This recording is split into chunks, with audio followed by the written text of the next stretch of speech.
Inflation beginning to make its way back to normal levels, a step in the right direction for President Biden's re-election odds, but there's still some concerns lurking in the shadows. Yahoo Finance's senior columnist Rick Newman joins us now with more. Rick. Hey, guys. I feel like I could just pick up where Ryan left off. I mean, he was talking about jobless claims, for example, people filing for unemployment insurance.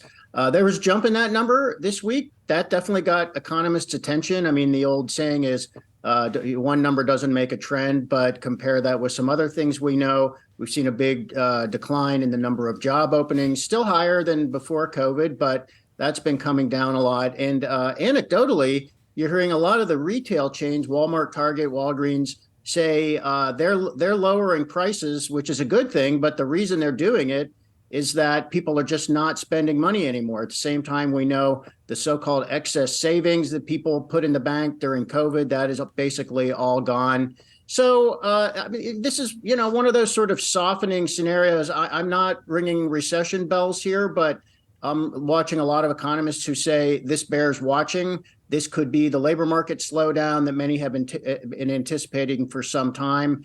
And what does that mean for President Biden? I mean, inflation is finally going his way. It could be more or less back to normal levels, at least with regard to goods by the fall. But what if we suddenly start to have softness in the labor market and people start to get worried about job security and they start to even possibly see layoffs happening around them? I mean, in a way, it almost seems like Biden can't win on the economy. So we're not there yet. Bears watching.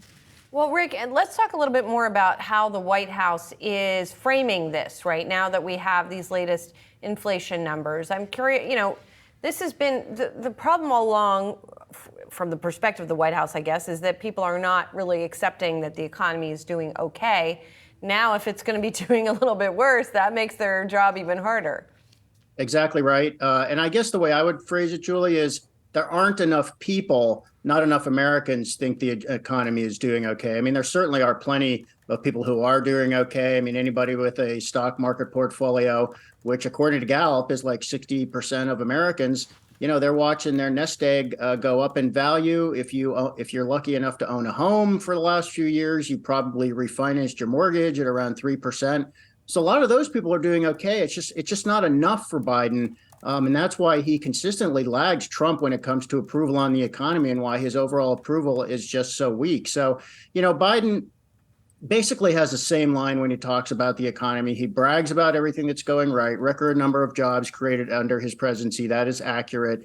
But then he says we have more work to do on inflation. We have to keep working to get inflation down. And voters, either they're not buying it really, or they're just not even listening to Biden because there's no evidence that he's getting more credit for the economy, even as prices have come down. And gas prices, by the way, have been coming down. So Biden just needs all those trends to continue and hope he can just persuade enough people in the fall that things are okay. I mean, this is going to be a very narrow margin of victory no matter who wins. So that's what Biden's hoping for. Rick, just quickly, I'm curious. We talked yesterday, I believe, about former President Trump meeting with a bunch of CEOs and sort of making his pitch on taxes.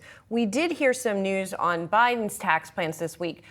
Do we know, though, what kind of meetings he's having with CEOs and if he's trying to make his pitch directly to them?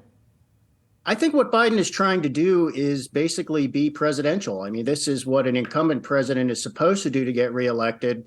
So it could have just been a coincidence of the schedule. But Biden this week was over in Europe talking with other leaders of the so-called G7 countries, mingling among the most powerful people in the world. So I guess he's sort of trying to communicate his position by the bully pulpit he has as being a world leader, participating in some of the most important decisions in the world. But we're going to hear more about all of this directly from Biden. Don't forget the debate is coming up on June 27. That is must-watch TV. And if it's too late for anybody out there in the audience, I will be watching it and detailing everything. That is when Biden is really going to be able to make his pitch. And then we'll have another debate in the fall. I think those are going to be pretty important this year. And for anybody who hasn't made up their mind yet, and there are some of those people, they will get to hear what these two guys have to say, and that could help them make up their minds. We shall see. Rick, thank you. Thanks in advance for watching the debate and keeping track of it, too. Have a great weekend. Anytime.